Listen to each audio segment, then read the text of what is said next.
گلگت بلتستان میں lock down سے متاثرہ عوام اور کرونا وائرس سے متاثرہ علاقوں کے رہائشیوں کے لیے فلاحی اداروں کی جانب سے امدادی سامان فراہم کیا جا رہا ہے۔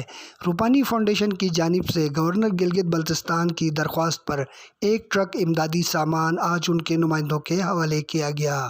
اس وقت روپانی فاؤنڈیشن اب پورے پاکستان میں تقریباً 7,000 ہاؤس ہولڈز کو راشن تقسیم کر رہا ہے، جس میں سے گلگت بلتستان میں تقریباً 5,200 اور باقی ہمارے جو دوسرے پروونسز ہیں، اسلام آباد ہو گیا اور دوسرے جو ایریاز ہیں وہاں پہ ہم تقسیم کر رہے ہیں۔ روپانی فاؤنڈیشن کے فوڈ پیکج میں آٹا، دالیں، گھی اور دیگر اشیاء خوردنوش شامل ہیں، جو گلگت بلتستان میں غریب افراد میں تقسیم کیا جا رہا ہے۔ اس وقت پورے گلگت بلتستان میں روپانی فاؤنڈیشن سب سے ایکٹیو ہے اور we are grateful to whole team of Rupani foundation.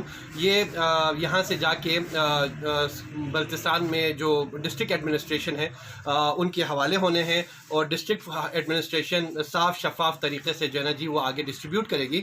Gilgit Baltistan سمیت ملک کے مختلف علاقوں میں روپانی فاؤنڈیشن کی جانب سے امدادی سرگرمیاں آنے والے دنوں میں بھی جاری رہیں گی۔ کیمرہ مین منور حسین نگری کے ساتھ عبدالرحمان بخاری، بازار ٹی وی، گلگت۔